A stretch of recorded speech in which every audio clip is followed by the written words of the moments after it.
penyertaan dan berkat Tuhan. Damai sejahtera Allah yang melampaui segala akal kiranya memelihara hati dan pikiranmu dalam Kristus Yesus. Amin. Salam saudara-saudara yang terkasih dalam nama Tuhan Yesus Kristus. Kita berjumpa kembali dalam pembahasan firman Tuhan. Kali ini bahasan kita adalah dari Yohanes 12 ayat 12 sampai dengan ayat 19. Yohanes pasal 12 ayat 12 sampai dengan ayat 19. Demikian firman Tuhan.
Saudara-saudara yang terkasih dalam nama Tuhan Yesus Kristus, kita telah memasuki Minggu Palmarum, yaitu di mana Yesus dielu-elukan di Yerusalem dalam kegembiraan umat yang sungguh luar biasa.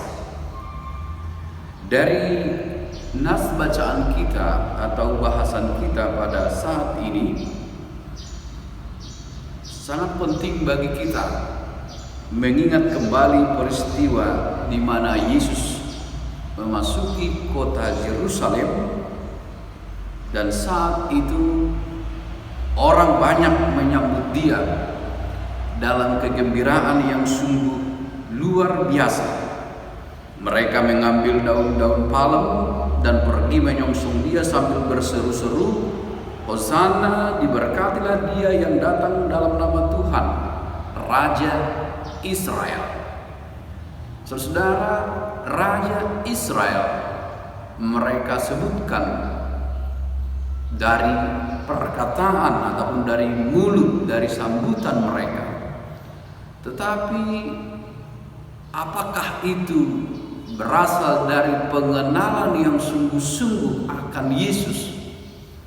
Apakah itu berasal dari hati mereka yang sungguh-sungguh mengaku dan mengenal Yesus adalah Raja? Itu yang perlu juga kita selidiki. Sebab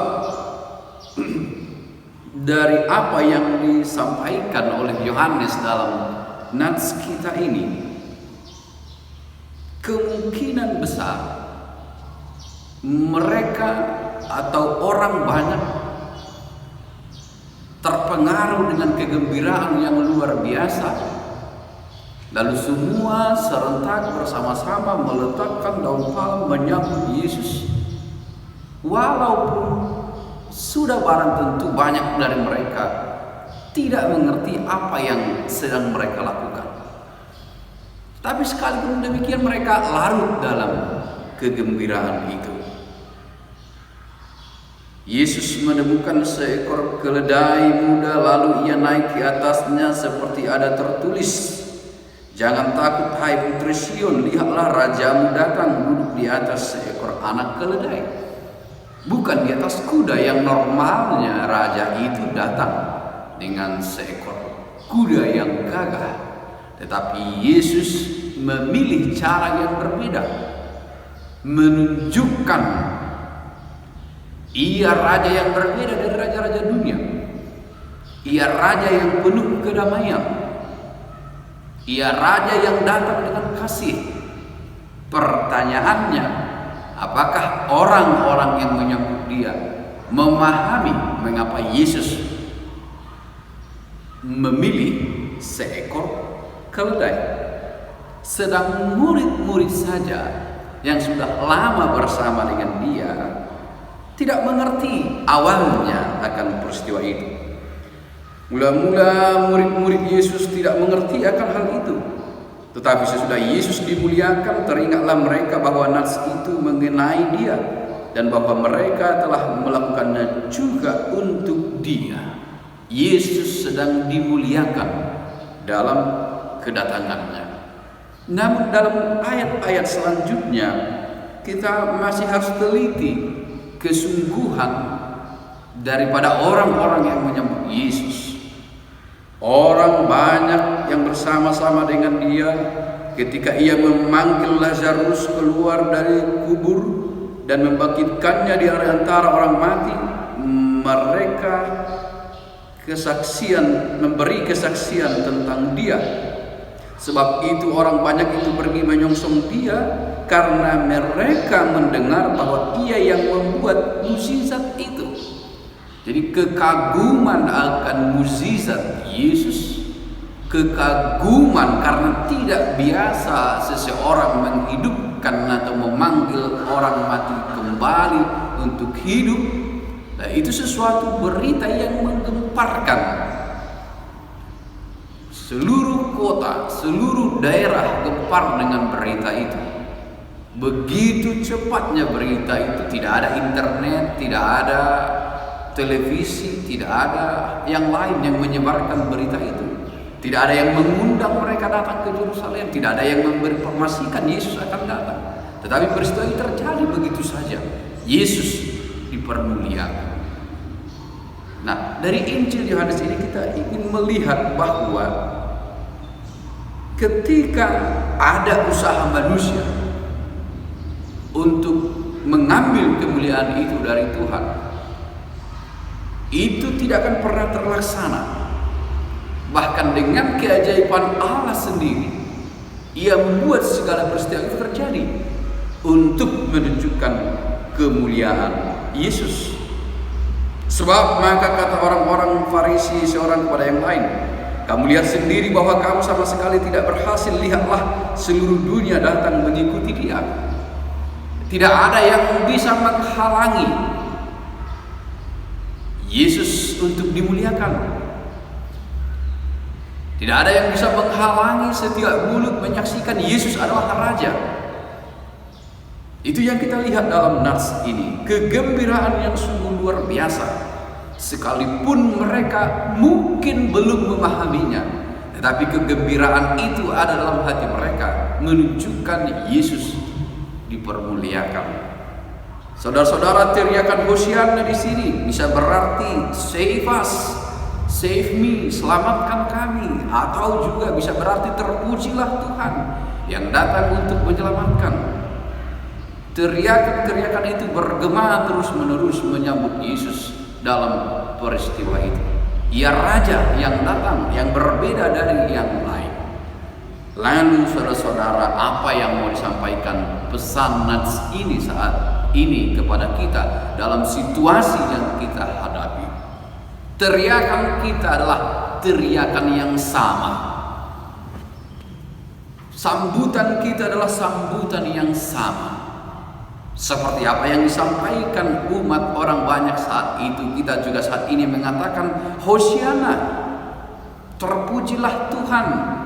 Tetapi bukan lagi dengan dorongan atas mujizat atau peristiwa yang luar biasa yang dikerjakan Yesus, tetapi karena iman, karena kepercayaan kita, karena kita mengenal Dia, maka kita menyebutkan Hosianna dalam keyakinan Ia akan menyelamatkan kita, Ia akan membebaskan kita, khususnya saudara-saudara dari virus corona yang kita hadapi saat ini. Kita mesti menyerukan hosianna. Oh Tuhan, selamatkan kami. Selamatkan kami dari bencana ini. Dan dalam suatu keyakinan, Engkau Raja yang mulia, terpujilah Engkau yang telah memberi kami keselamatan. Engkau telah mengerjakan hal yang luar biasa. Dan kami yakin Engkau akan melakukan senantiasa hal yang luar biasa dalam kehidupan kami. Dan itulah keyakinan itu, iman seperti itu yang memampukan kita berteriak hosianna dengan lantang, dengan kuat saat ini. Dalam kondisi apapun yang kita hadapi. Dan kita yakin Yesus akan menyelamatkan. Ia akan tetap dipermuliakan. Sekalipun banyak tantangan, banyak godaan, banyak suara dunia yang mau mencuri kemuliaan Yesus, tidak ada yang bisa menghalangi pekerjaan Allah Bapa dalam Yesus Kristus.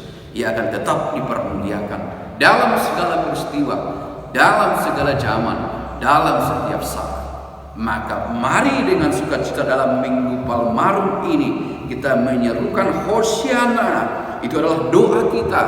Tuhan, selamatkan kami, terpujilah Engkau Tuhan yang baik, Tuhan yang maha kuasa, yang senantiasa dipermuliakan atas segala kebaikan dan kasih-Mu yang sungguh luar biasa. Itulah pokok bahasan kita dalam nats ini, yaitu poin-poin tertentu tadi, di mana umat belum tentu menyadari apa yang mereka teriakkan, sekalipun mereka larut dalam kegembiraan, sekalipun larut dalam memuliakan Tuhan Yesus. Namun di sisi lain ada usaha orang Yahudi menghambat kemuliaan itu sendiri. Tetapi dalam akhirnya kita melihat bahwa tidak ada yang dapat menghambat pernyataan kemuliaan Yesus. Dan itu menjadi satu pegangan kita dalam menjalani kehidupan, bahwa Ia dalam kuasanya akan bekerja terus-menerus menyatakan kemuliaan Tuhan dan untuk mendatangkan kebaikan bagi setiap umat manusia. Amin.